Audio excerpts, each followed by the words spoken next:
Yeah, words of advice. I'd say be intentional with your money. So it's okay to make mistakes, but the best thing to do is be intentional. So the whole like YOLO, you only live once kind of thing is will lead you to ruin and not in a good place. And so I'd say, yeah, just be intentional. And one thing that I've done that I sometimes tell people when they ask me for advice or ask me, is this a good money decision or not? I say to think about your life and your finances as if it were a business. Like you're the CEO of your life, and ask yourself, would this be a good decision? Like if you were going to make this as an investment or business decision for a business, that'll kind of tell you whether or not you're making a good decision with your money.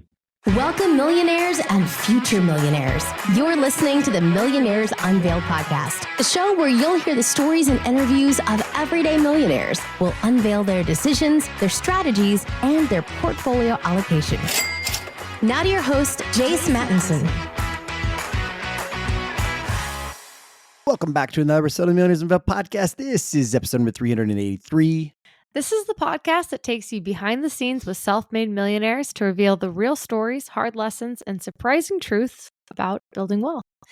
We are your hosts, Jason and Stacy, and each week we dive into the journeys of individuals who have achieved financial independence. Whether you're looking for inspiration, actionable advice, or just a glimpse into the mindset of those who have made it, you're in the right place. Get ready to learn how they did it and how you can too. Our conversations are always candid and only edited to stay family-friendly. Let's get started. Hope everybody had a great Veterans Day out there. And thank you to all that are serving and have served our country. We definitely appreciate it. We just wrapped up a little meetup in Austin, Texas this weekend with some of our guests, listeners, etc. It was a great one. Don't worry if you missed it. We probably will be doing another one next year sometime. So stay tuned for that. Also, as always, if you'd like to be on the show, send us an email, millionairesunveiled@gmail.com. We are still looking for our 400 millionaire or more also. So if you know of anybody or have connections to somebody who's worth that, if that's you listening right now, we'd love to have you on the show. Send us an email as always, millionairesunveiled@gmail.com. Today, we have a really cool episode. We have Zach. He's got a net worth of $1.8 million.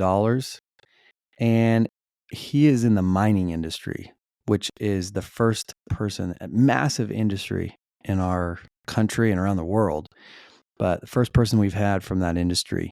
So going to be a great episode with him talking quite a bit about his career path, in addition to his investments. And he does have some of the things that he has been around the mines in his portfolio, although he doesn't put a value on them, but there is some value to some of those rocks and other things that he has. And yeah, without any further delay, let's get right into the episode with Zach.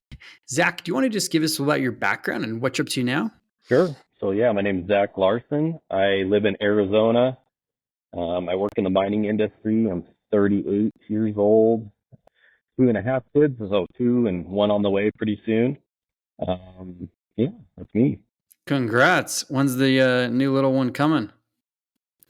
Beginning of November, not too long. Nice. Congrats. It's exciting. So I can't wait to talk to you about the mining industry because you're going to be the first person on, I feel like, that is in this industry. But before we get into that and your career path and career trajectory, what's your net worth today? It's a little bit over 1.8 million. Nice. And how is that broken up? So it's a little bit heavy into the kind of long-term tax advantaged accounts, but it's about 960, 970 in 401ks between traditional and the Roth 401ks, about 235 in IRAs or in Roth, in a Roth, about 150,000 in taxable brokerage, mostly across index funds and mutual funds. Got a small amount of money. I think there's about 10K left on a land note, which is basically like a personal loan through a title agency, where I was basically kind of acted as like a mortgage loan or a bank for a vacant piece of property, where I get paid about 8% interest on that.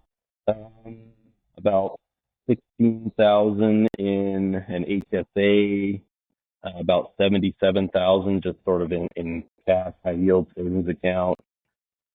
Paid off home worth about 330 right now.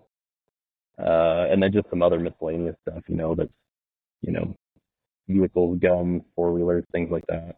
As a miner, do you have any like stone or any of the jewels that you've mined?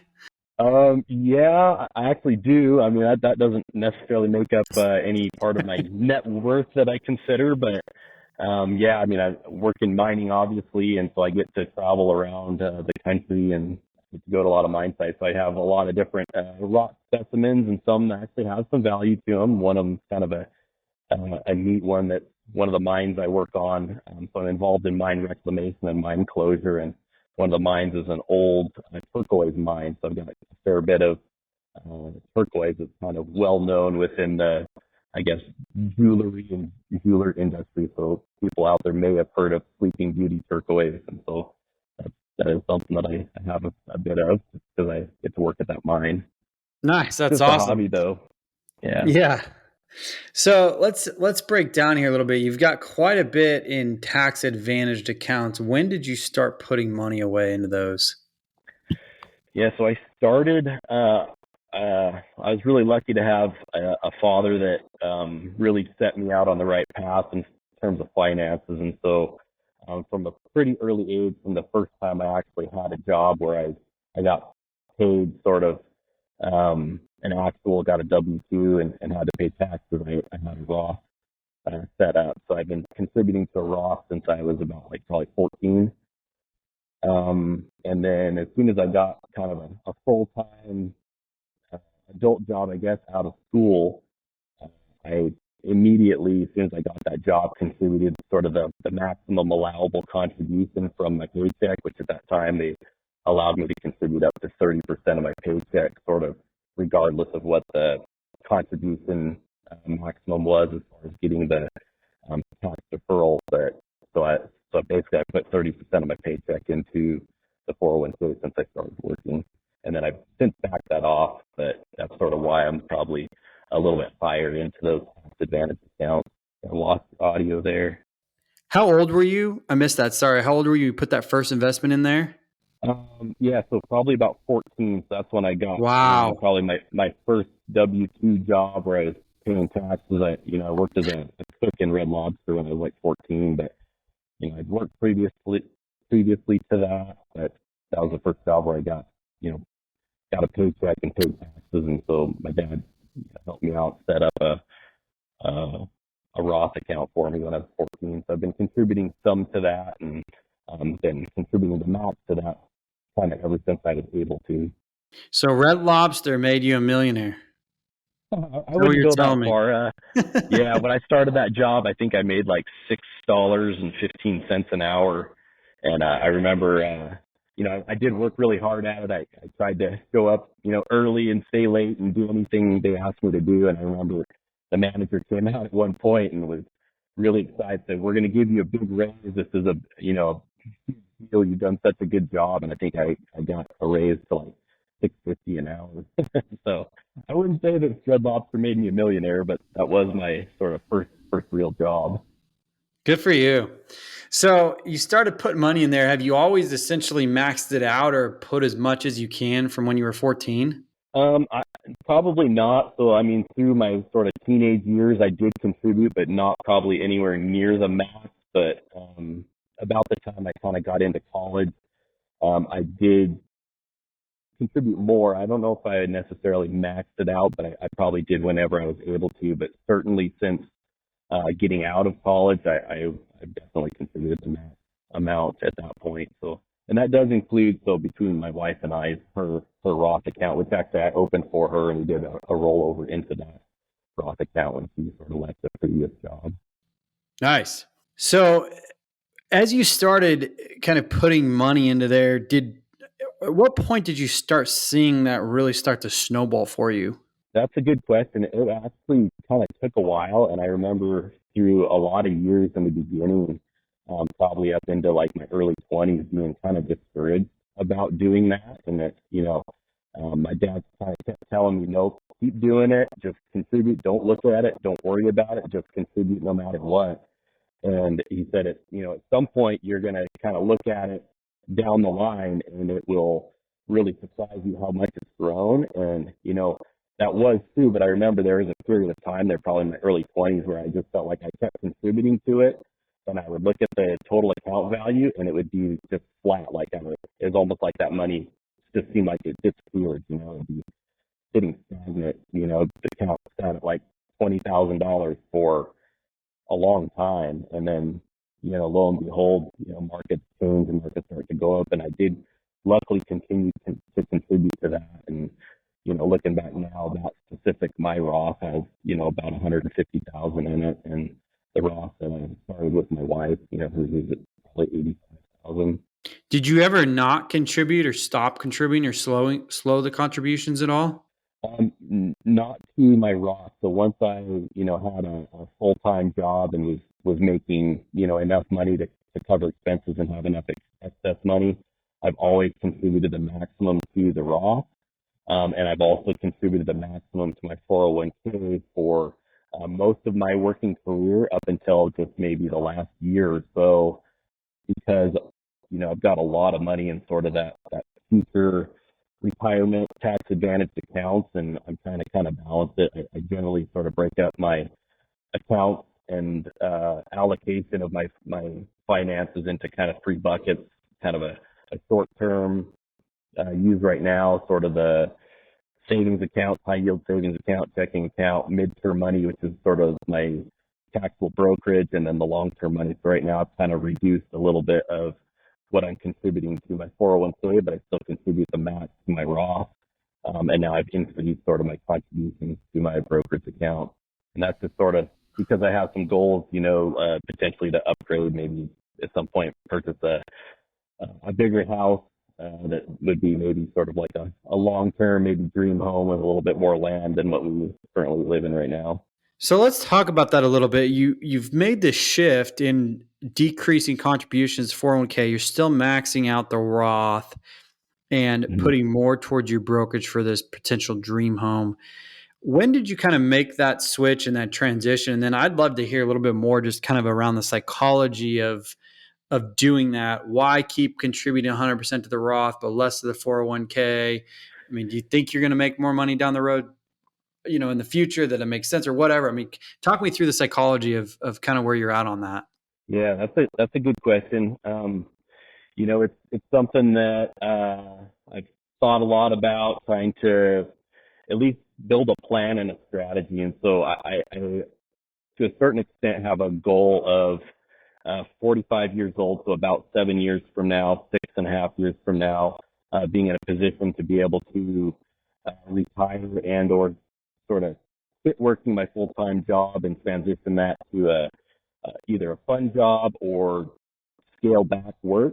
And I kind of have been playing with investment calculators and just trying to understand what will those tax advantage accounts do if I reduce my contributions to them and increase my contributions to my brokerage account, and just kind of using, somewhere in that 5 to 7 year, 5 to 8 year window of increasing that brokerage so that, we have some opportunity if something comes up, if we find, the right home or the right location we might want to live, that we'd be able to purchase that, either with very little debt or potentially, buy a house and have it paid for outright. And you said you wanted to potentially slow down work in the next 5 to 6 years? Yeah. Yep. So absolutely. What plan in terms of your net worth do you think you need to get to do that? Yeah, that's a good question. Generally, kind of what I've targeted is around $3 million or more of invested assets, so outside of a primary residence that I would have, and just sort of using some of the standard, I guess, in quotation rules that are out there, like the 4% rule. So, $120,000 a year. It's actually, like, trying to think about it now, like that's way more money than my wife and I that we spend annually right now.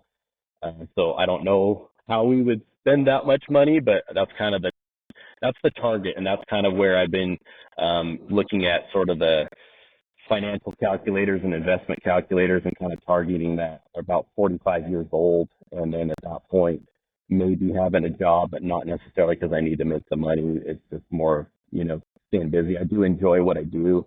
I just would kind of like to do it less and do some more of the other things that I also enjoy. But I feel like that would give us plenty of cushion and buffer, that's sort of against all of the unknowns out there in terms of, market conditions and changes and, changes in what could come in life as far as having kids and health insurance and all those other things that might pop up, and give us plenty of buffer. So I'd feel pretty comfortable at sort of that $3 million or above mark and having a paid off home. And you have a paid off home right now, correct? Yes, that's correct. Talk us through that. When did you purchase it? And I'm guessing you aggressively paid it down, or maybe you paid for it in cash. Walk us through, no mortgage. Yeah, so we did not pay for it in cash. We aggressively paid off our mortgage. Trying to remember when we actually purchased the home. I want to say it was like 2019 is when we purchased the home. We had a fairly modest mortgage on it, so I think we had a fairly high down payment. We had a mortgage of like around $140,000. We more or less made double payments each month, so made sort of a standard payment plus an extra, just basically doubled that amount and had the rest of that go to principal each month. And then I would actually take a fairly sizable chunk of my annual bonus each year and put it towards the mortgage. And, I have always been pretty conservative in that space in terms of I've been very debt averse. I didn't have any student loans going through school. I've never had a credit card. I actually had no credit score when I went to get a loan to buy a house. I had to do sort of a non-conventional credit evaluation with a lender, which actually ended up not being very hard because I had pretty substantial assets already at that point. But because of that, I had a little bit higher interest rate than most people had at that point. So a lot of people were getting kind of in the like 3.5% interest rate, and I had a 5.25% interest rate. And I did look at refinancing, which was an option, but as far as the refinancing option, it really didn't make sense because of the fees associated with that could only be paid by rolling that into the mortgage amount. So you're then paying interest on the fees, and then also restarted the terms of your loan. So you went back to sort of paying a larger percentage of each of your monthly payments and interest. So I just said, I'm not going to worry about that. I'm just going to keep adding to the current loan amount and get it paid off. And so we paid it off pretty shortly. I think it's probably been a little bit over a year since our home's been paid off. And overall, I really feel like it was a great decision, even though it may not necessarily have been mathematically the best decision, but overall, just from a peace of mind standpoint, it's really been good. So how long did that take you to pay that off in totality from start to finish? It was probably maybe like 4 years, maybe 3.5, Wow. 4 years. Did you do anything else during that time, or was every extra dollar basically going to pay off the house? No, we still did a few extra things. We did a bit of traveling between my wife and I. I think we did, we traveled to Portugal. I did, one of my hobbies, I like to hunt. And so I, did a hunt in Canada and Mexico. And, we still did some things and enjoyed life. But we were pretty frugal and intentional. We built a budget, an annual budget, had a spreadsheet, kind of allocated certain amounts to each category, which that included some fun money and travel money, but it also sort of had kind of the base expectation of a certain amount of money going into investments and going into the paying off the home mortgage. So yeah, we were able to kind of do all of it. Did you do anything to celebrate when you paid that off? You know what? Not really. Like, we went out to dinner. That was about it. We went out and got kind of a nice steak dinner, and that was about it. It wasn't too crazy. What is that like? I mean, no mortgage. You've got a massive chunk in investments. I mean, do you ever think, man, it'd be nice to have a lot more cash in the bank or more money in investments instead of a paid for house? Or is that peace of mind just totally worth it to you? You know what? The peace of mind actually is, it means a lot. And COVID kind of highlighted that for me. I think a lot of people were in the scenario as far as like employers, either laying people off or, mandating vaccines or just sort of like forcing people to do things that they maybe didn't necessarily want to do, and having no debt and having a paid off home just sort of opens up and gives you a lot of freedom to uh, make decisions over your own life and what you like to do. So like I said before, yeah, I probably, well, not probably, I certainly would have made more money in terms of investing that money versus putting it towards my mortgage. But overall, like like I said, I've always been debt averse, and it gives me a lot more peace of mind that if something happens, I don't have to worry if for whatever reason I were to quit, lose my job, anything like that. I don't have a mortgage stand hanging over my head. Like I'm more or less in total control of that. So yeah, Yeah. I don't regret it at all. So we've talked a little bit about kind of the future goals and getting to that 3 million mark. Do you have, I guess more in the short term, but do you have like a BHAG or something out there down the road that you would like to hit from a net worth standpoint or passive income or anything like that? No, I wouldn't really say that. My kind of goal is just more so in terms of peace of mind and then freedom to, enjoy life a little bit more, spend more time with my wife, doing things that we like. Like I'm very fortunate and grateful for the work and employment that I have right now. It pays very well, but it is also takes a lot of time and can be somewhat stressful. And so we don't really have like a huge goal of reaching some huge high net worth. It's more about just having the freedom to do what we'd like to do and enjoy life and not be burdened by the having to make money and having to have that job. So yeah, I don't know. We should probably think about that more though, having some sort of a bigger, more audacious goal in the future. But at this point, we're sort of content with trying to figure out what do we want, just sort of a normal day to day dream life look like. No, that's awesome. Thanks for sharing.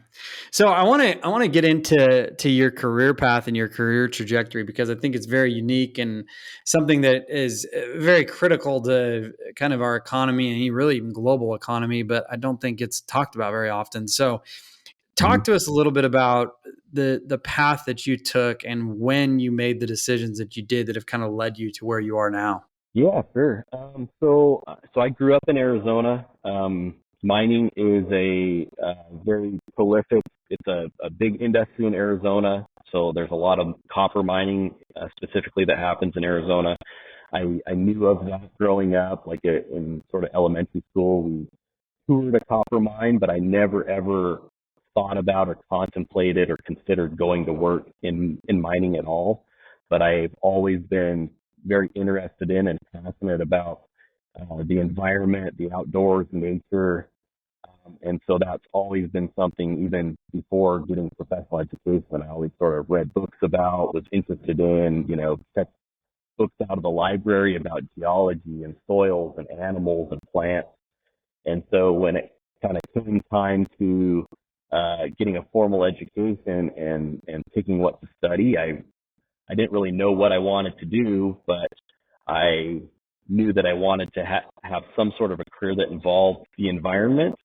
And so I remember sort of going through the course catalog and looking at all the different degree paths and majors that were available. And the ones that kind of stuck out were geology, environmental and civil engineering, geography, and there was one that was environmental science. And so my sort of first pick was, geology was a little bit too specific. I liked geology, but it was too narrow. I went to the civil engineering department. I actually kind of learned something interesting is that the school I was at, the engineering program in general, it was very competitive. There was a lot of guys and some girls that wanted to be engineers. And because of that, it was harder to get into the engineering school. And there was actually less opportunities for scholarships into that sort of engineering school. And because of that, you had to have the best grades if you wanted to get a scholarship. And because it was so competitive, a lot of the students actually were less apt to help you out, to study, to explain things with you. Like there was less study groups because people didn't want to give anybody else a leg up in that competitive arena. And so I went over to the environmental science department and I didn't know a lot about what that was or what it involved, and talked to the professors there. And it turned out that a lot of the same classes that were in the engineering department were also in this environmental science department. And to a large extent, there was a lot of crossover in the subject matter. Um, it was pretty broad in terms of getting to learn about everything from chemistry to geology to soils to water quality. And I dove into that. And I also found out that that school was much less competitive. Therefore, it was easier to get into, and there was a lot more scholarships available going into that side of it. And so I, I, I chose that as my major, and sort of right away I was able to get a couple scholarships to help paying for school, and actually turned into opportunities to go to graduate school on an assistantship, which is basically where a professor does research in a certain area and has grant funding and grant money that also covers the research that's being done, but it also provides funding for a graduate student. So that generally covers tuition, and in some cases will actually pay the graduate student basically a salary to do school. So I was very fortunate to get one of those after a bachelor's degree. And so I was able to basically come out of school with no debt, and for the last 2 years of graduate school, essentially get paid to go to school. So it ended up being a great thing for me. And even up to that point, I didn't really know that I was going to go into mining. That's sort of the next step to happen after that. So Wow, that is pretty crazy. So now that you're in it, I mean, on a scale of 1 to 10, I usually ask this in rapid fire, but how much do you enjoy and love what you do? I really like it, and I've been fortunate to fall into a bit of a niche within the mining industry. So when I first started, I was in an active mining operation, and that was really neat. But about 8 years ago or so, I was asked by a work colleague if I was interested in working for a division of the company that specifically does mine reclamation and mine closure. So basically, we come into areas after a mine is finished mining whatever that resource or commodity is out of the ground. And once that resource is gone, you have any number of environmental challenges. You might have underground mines, you might have big giant open pits, huge landscapes that have been impacted by that mining activity. And my team comes in and basically takes these impacted, less desirable pieces of property, and we go in and assess all of the environmental challenges, look at all the opportunities for what could be done on those properties as far as repurposing, how could they provide value either to the community, to the company, to the world after that, how can we make them useful, how can we make sure that they don't harm the environment or like human health. And so I really enjoy it. It's super fun. It's never the same every day. We're always dealing with unique challenges, unique communities. And so, yeah, I really enjoy it. The only thing, like I said, is it can be a lot. I'm on the road a fair bit. I work all across North America, so the U.S. and Canada. And so at some point I would still like to do it, but maybe do it less. And so, we do have some neat opportunities to do things like job fairs where maybe two people hold a full-time role. So you only have to work half time, you make half salary, but there's some cool opportunities there that, I'll be looking at doing in the future. Well, that's pretty crazy. I'm curious, at this point, you say 38, how long have you been essentially in the mining industry now? I started with an internship in 2012, and so I worked a summer, and basically that rolled into basically a full-time job. So as soon as I started that internship, I've been basically working full-time since 2012, so going on about 12 years in the mining industry. Wow. And is mining one of those that basically once you get in, you never leave? Like everybody's been in there and been in there forever? To a large extent, I would say yes. And I think there's some reasons for that is because, generally there's always work, and it generally pays well. So yeah, most of the people I know have been in mining for most of their career. It can take you around the world. It can offer a lot of opportunities. Like if you want to settle in a certain town and stay there, that that can be done fairly easily, but there's also, if you want to travel the world and work around the world, those opportunities are there as well. So yeah, it's a neat opportunity. It's a good career.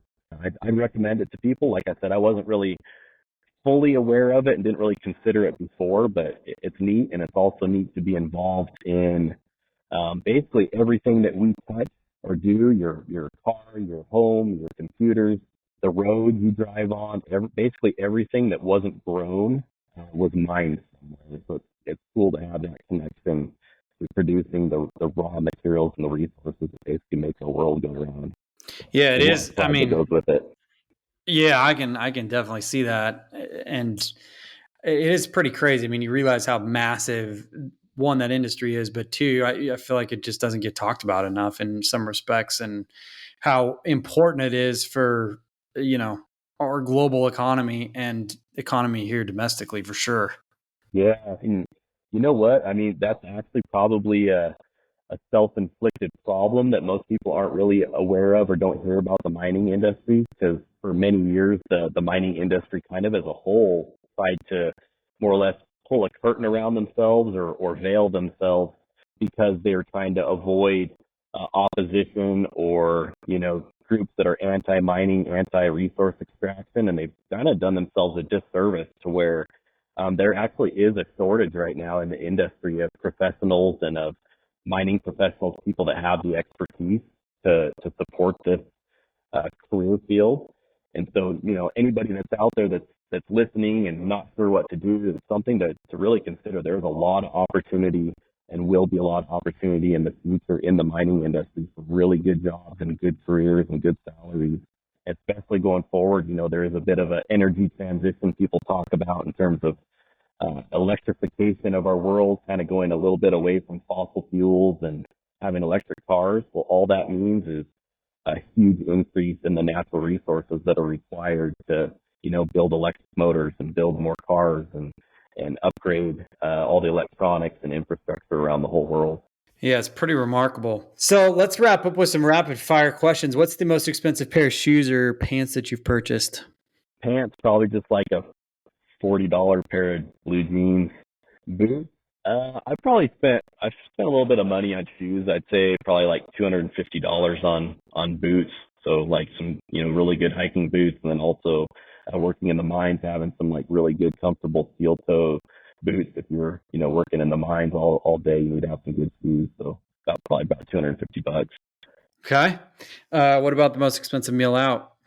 We had kind of a family event where a lot of people from my wife's family and my family came up for a family event to our little town that we live in, and I took everybody out to eat, and I think that ended up being probably like $600, probably for everyone, maybe $700 or $800. It was under $1,000, but that's probably the most expensive meal. Okay. What about the most expensive experience or trip? Let's see, maybe like the honeymoon my wife and I went on. We went to Australia, to Western Australia, and got to do a lot of neat things over there. It was actually combined a little bit with a work trip. I had to work over there, and so my wife flew over by herself to our honeymoon and met me in Australia. So it's kind of, people on the plane seeing her by herself and asked her what she's doing. Said she's on her way to her honeymoon by herself. But that's probably the most expensive trip that we've done together. Do you remember how much that cost? Oh, I don't remember exactly, but it was probably around like $7,000, in that ballpark. All right, so not terrible. No. What's a key lesson you learned from childhood? Oh man, key lesson from childhood. Man, I was super fortunate to have really good parents that just taught me a lot of good lessons about being responsible. One of those lessons that stands out to me is my dad kind of told me and taught me from a young age that the best compliment that I could ever get is that I was to be called a hard worker. So he kind of told me that no matter whatever job you ever have, whoever you work for, you should always leave that job with those people knowing that you're responsible and that you're a hard worker. And I've kind of carried that ideology through every job I've had, and it's it's really served me well and it's almost always led to kind of the next opportunity. So that was probably one of the big lessons I learned. Okay. What is something that you spent way too much money on, but you don't regret? I probably still need to find that thing. Most of my life I've been too frugal. I've definitely been a miser and a penny pincher in a lot of cases, and I think I'm just now getting to the point where I'm going to try to find that thing that I want to spend way too much money on and not regret it. But I don't know, maybe like I've done like a deer hunt in Mexico that was a few $1,000s and a bear hunt in Canada that was a couple $1,000. But I almost always try and find some way to make those cheaper, by doing some of the work myself, or, figuring out some way to make it cost less than it normally would. So yeah, I don't have anything good any good stories in that area, unfortunately, yet. Any bucket list experience that you're looking forward to? Yeah, I don't know.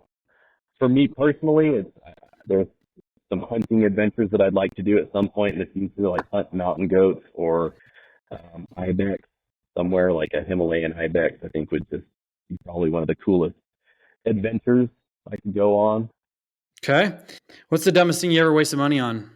Again, yeah, I haven't really wasted too much money throughout my life, probably to a detriment. I've always been a little bit too worried about spending money and being a little bit cheap. So, yeah, I can't really think of too many things that were just dumb purchases. The one thing that comes to mind is I've only purchased one car from a dealership ever, and I did let them talk me into buying like the repair warranty afterwards, which like I worked the deal and talked to the salesman and like kind of worked a really good deal, and then I let them like talk me into paying an extra like $2,500 or something for a warranty and cover all repairs and breakdowns for a certain number of miles, and like that was just a waste of money. Like that was foolish.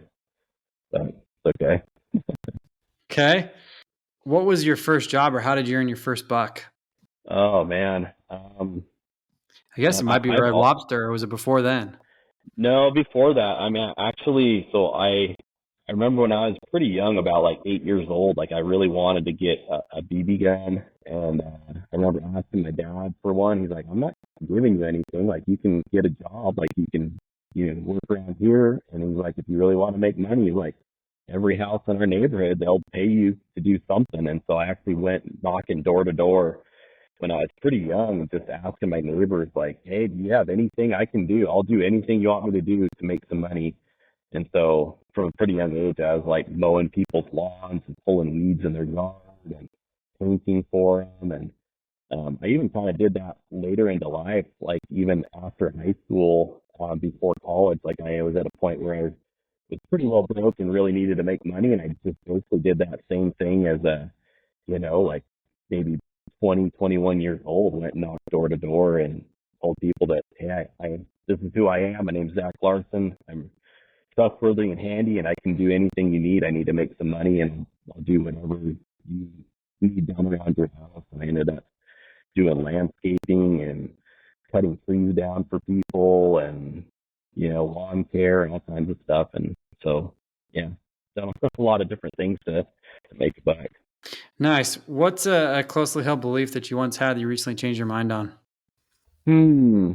Yeah, that's a good question. I think probably it probably goes back to the debt thing. I've always been super debt averse. I've never had any debt, but I think I probably am changing my mind a little bit, just sort of understanding debt and leverage as a tool better, and not that I'm keen to go out there and start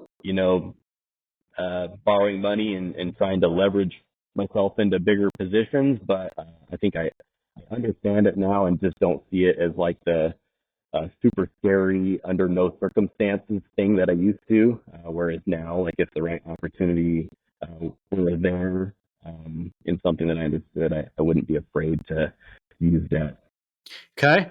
What financial habit have you changed the most since you became a millionaire? You know what? I really haven't changed very much, but I can say that before becoming a millionaire, I was, like bigger purchases or eating out. I was always a little bit like, it gave me a little bit of anxiety, or like, I was always the person that would order pretty well the cheapest thing off the menu. And since then, like, going out to eat, like with my wife or something, like I recognize that that is not a big deal. And we're in a position to, you want to order the lobster, order the lobster. We don't go out to eat very often, but those things aren't a big deal. And that has changed for me. And then the second thing I would say is that, it's afforded me the ability to be a lot more charitable. So we've had the opportunity of, like, where we see fit or see somebody that maybe could really use or benefit from some charity, and we feel good about it. We're, able to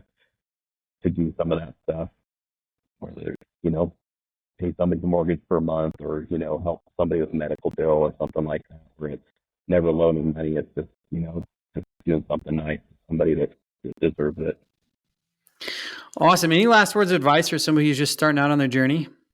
Yeah, words of advice. I'd say be intentional with your money. So, it's okay to make mistakes, but the best thing to do is be intentional. So the whole, like, YOLO, you only live once kind of thing will lead you to ruin and not in a good place. And so I'd say, yeah, just be intentional. And one thing that I've done that I sometimes tell people when they ask me for advice or ask me, is this a good money decision or not? I say to think about your life and your finances as if it were a business. Like, you're the CEO of your life, and, ask yourself, would this be a good decision? Like, if you were going to make this as an investment or business decision for a business, that'll kind of tell you whether or not you're making a good decision with your money. So that's one of the things that I would say is financial advice. Awesome. That's Zach with a net worth of $1.8 million. Thanks for on the show today. Yeah, no problem. Thanks for having me. Thanks for listening to the Millionaires Unveiled podcast with Jace Mattinson. For more stories, investment opportunities, and information, check out our website, millionairesunveiled.com. See you next time when you'll hear from another everyday millionaire.